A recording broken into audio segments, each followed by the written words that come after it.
Así es, 1 de diciembre, ya 24 días para Navidad, 23 días para la Nochebuena. No me queda más que recibirlo. Bienvenido a diciembre, bienvenidos todos a esta emisión matutina de Next Noticias. Nos escucha por KW Continente. Bueno, un mes de diciembre que esperemos que llegue en paz y que pues, traiga esa prosperidad, traiga esa unión, traiga esa felicidad que todos ansiamos en el más lindo de los meses del año. Hoy, 1 de diciembre, Día del Maestro. Qué mejor forma de empezar un mes como este que agradeciéndoles a quienes, después de las madres y los padres y las cabezas de hogar, han sido quienes más nos han dado amor, cariño, enseñanza. Así que a los maestros, ese ser abnegado que lucha, gracias de parte de un pueblo agradecido. Hoy día también es el día de concienciación de una de las pandemias más grandes de finales del siglo XX, la del SIDA.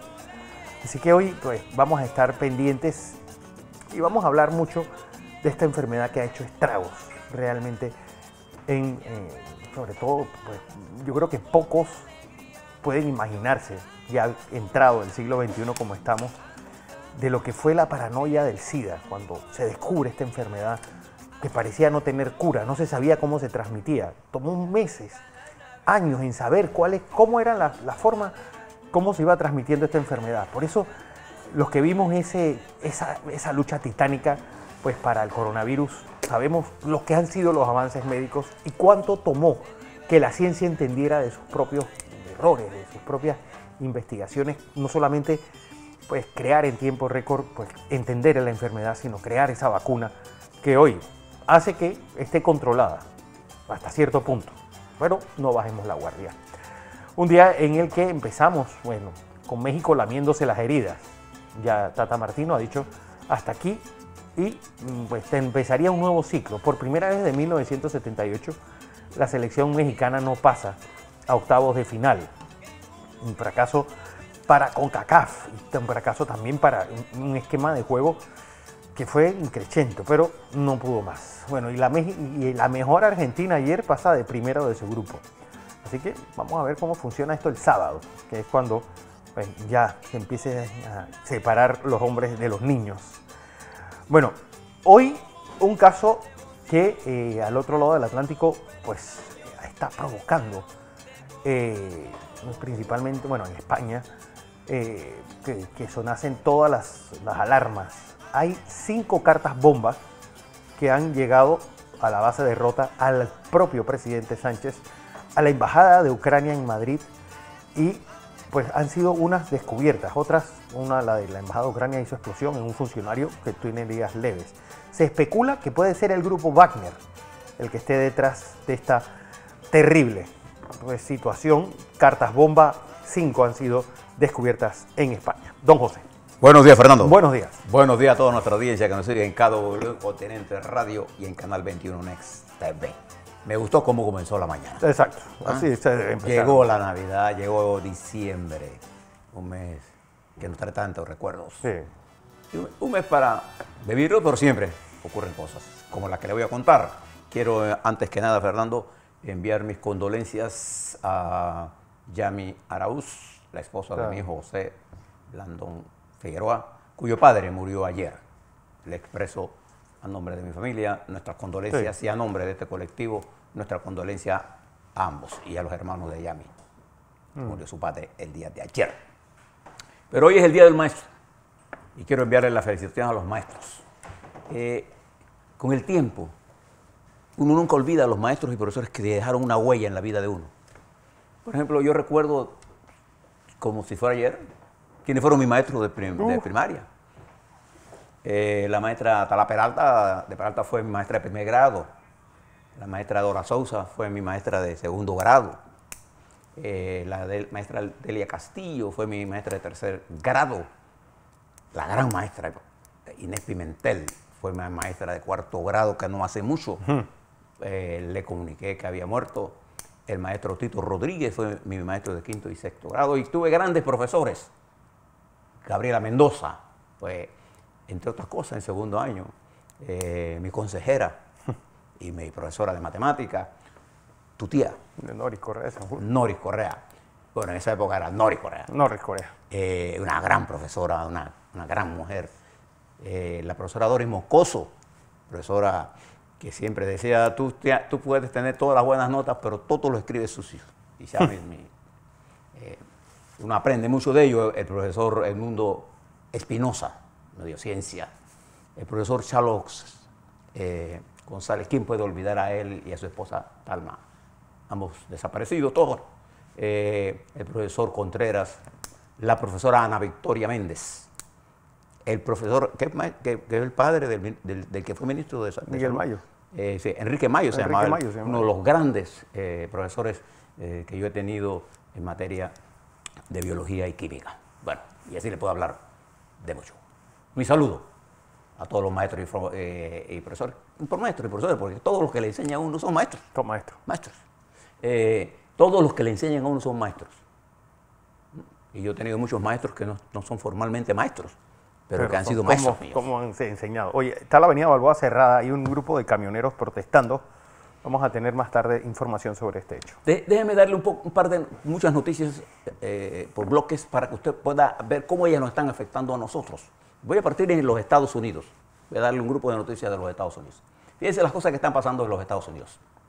En primer lugar, ayer se dio el traspaso de mando de Nancy Pelosi por 20 años, la dirigente Speaker. de la bancada de demócrata y 2 veces speaker de la Cámara, la vocera de la Cámara, se dio su puesto ya a un joven de 52 años, Hakeem Jeffrey, que se constituye en el primer negro en asumir la dirección de una parte de los 2 partidos importantes, los únicos 2 que hay. Sí. Es el primer negro que llega a ejercer el liderazgo de el liderazgo, pero ahora los demócratas están en minoría. Él es representante por la circunscripción número 8, o lo que se conoce como el precinto número 8 de Nueva York, que incluye Queens, una parte de Queens y una parte de Brooklyn. Él asume la conducción de la dirección del Partido Demócrata, de la bancada, que es una bancada que está casi pegadita. La mayoría la tienen los republicanos. Esto es una cosa que se da por primera vez en la historia de los Estados Unidos. También hoy se encuentran en la capital de los Estados Unidos el presidente Emmanuel Macron de Francia. Y dentro de las cosas que van a discutir, que son temas muy importantes que nos atañen a todos, migración, problemas económicos, la necesidad de modificar el Fondo Monetario Internacional y el Banco Mundial, sí. La necesidad de que los Estados Unidos deje el proteccionismo a sus industrias y de competencia, una competencia real, tema de Ucrania, tema de la paz. Y lo más importante es que es la primera vez en la administración del presidente Biden que va a haber una cena de Estado.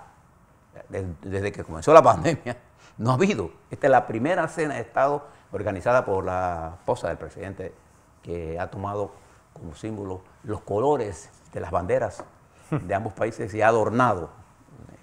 Y yo no sé si usted alguna vez ha atendido, pero esos son eventos de la alta élite política del mundo. Y le dan un trato especial a Emmanuel Macron por el papel que Macron juega en Europa, sin duda alguna. Sí, desde que salió Angela Merkel, ese es el hombre con el cual se habla en Europa. Entonces, pero también ayer habló el presidente el FED, el Banco de la Reserva Federal, Jerome Powell, en la que dijo, fíjese lo que dijo, el peso que tienen estos hombres y la independencia. Él dijo que, dado el comportamiento de la economía norteamericana, dado algunos indicadores importantes, ellos analizan ya la necesidad de si va a haber incremento de las tasas de interés, serán menores. ¿Se acuerda que ellos han venido aumentando las tasas para controlar la inflación? Y Powell, al hacer ese anuncio ayer, se dispararon en sentido positivo todos los indicadores bursátiles de Nueva York. El Dow Jones, por ejemplo, terminó por encima de 750 puntos, casi está en 34.500. Subió el Nasdaq y subió el Standard & Poor's, un impacto importante y positivo. Las declaraciones del presidente de la Reserva Federal de los Estados Unidos, a quien no le ha ido muy bien ayer, estos días es al expresidente Donald Trump.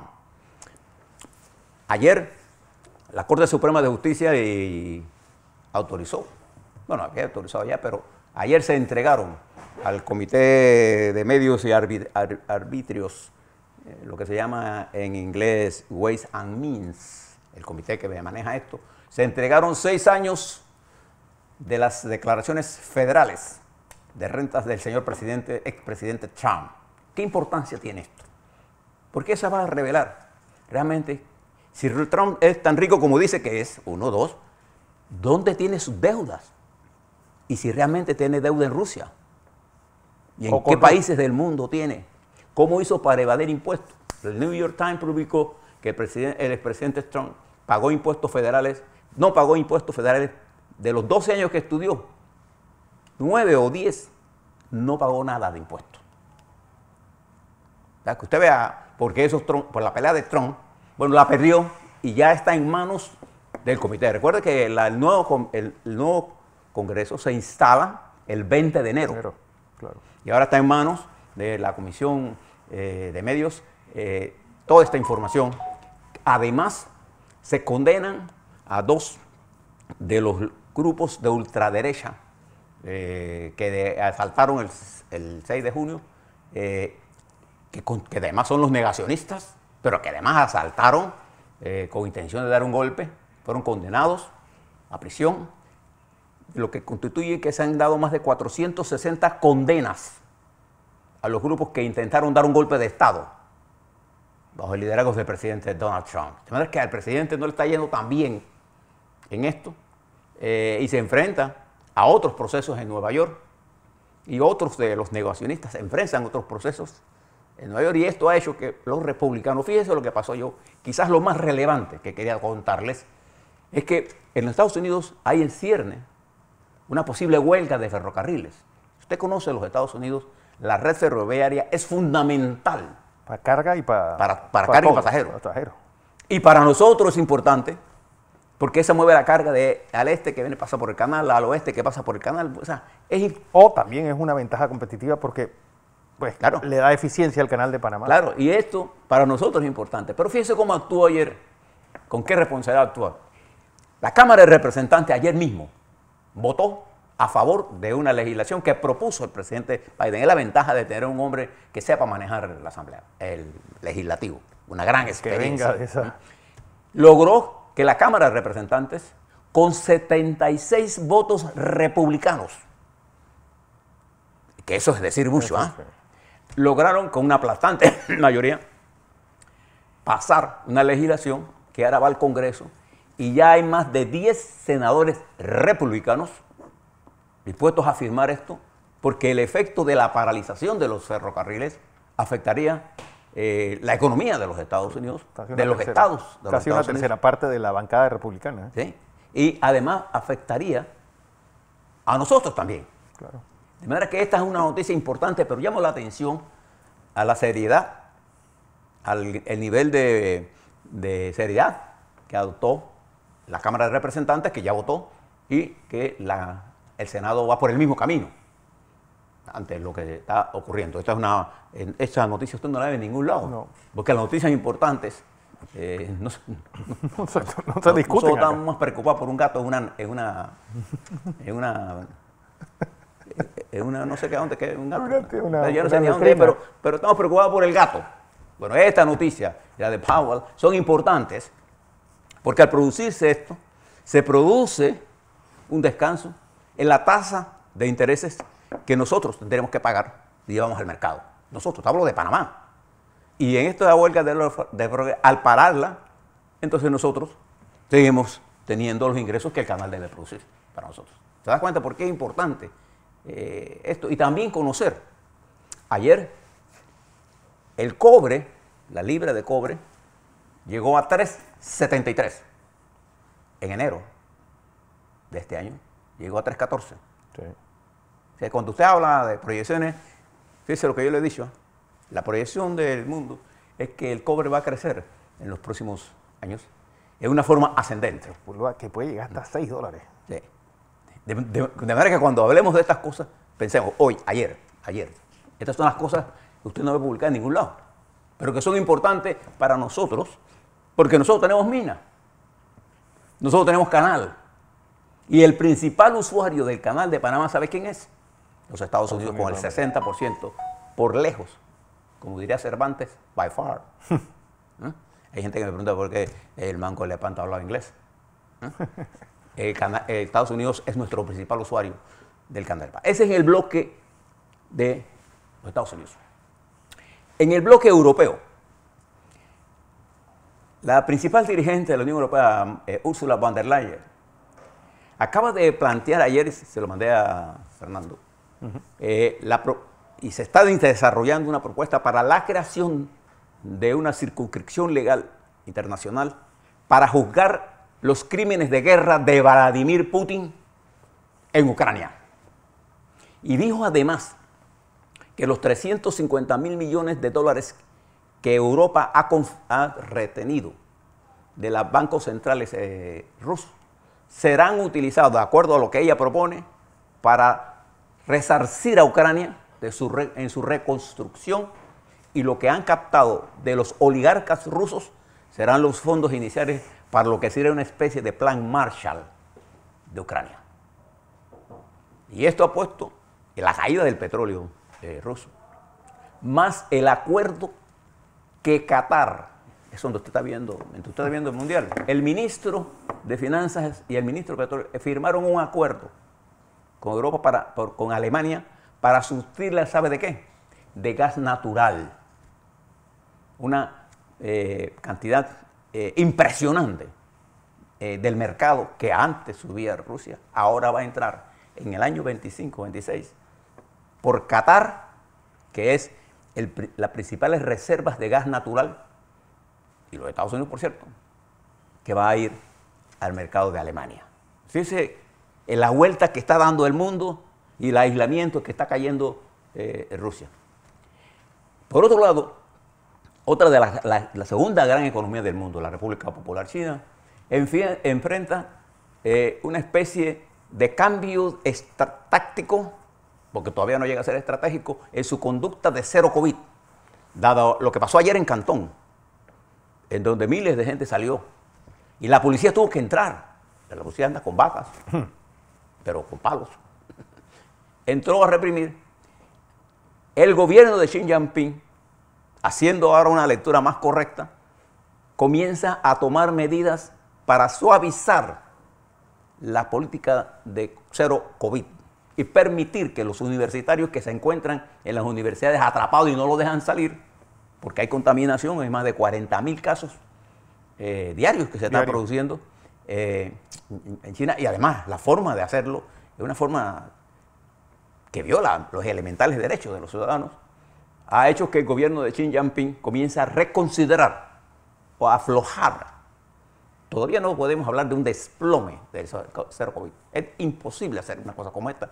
Logró hacerse, pero ahora, por los efectos que tiene en la economía, en el desempleo, y unido, yo no sé si se acuerda el dueño de la Alibaba, el señor Ma, Jack Ma, que le confiscaron su empresa y se desapareció. ¿Usted sabe dónde está el señor este? En Tokio. Uno de los grandes genios. Bueno, sus empresas fueron multadas por 25.000 millones de dólares. Está y uno de los problemas grandes que tiene China es que la política de incertidumbre que generó el ataque a los grandes empresarios hizo pensar que el proceso de reforma se había detenido, o por lo menos iba a echar para atrás, por la concepción filosófica ahora del gobierno de hacer una mejor redistribución. No se puede redistribuir lo que no se produce. Esa es la primera cosa que uno aprende en estas cosas de la vida.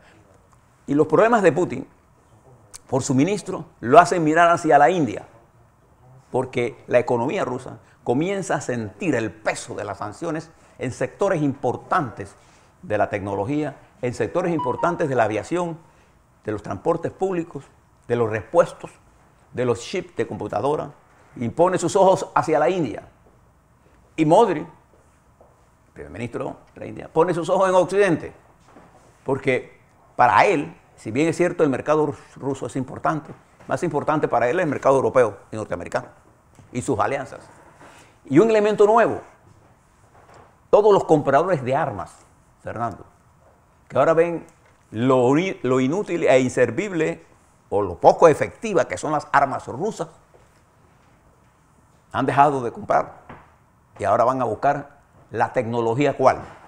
Inglesa, alemana, francesa, belga, americana e incluso Taiwán, de Corea del Sur.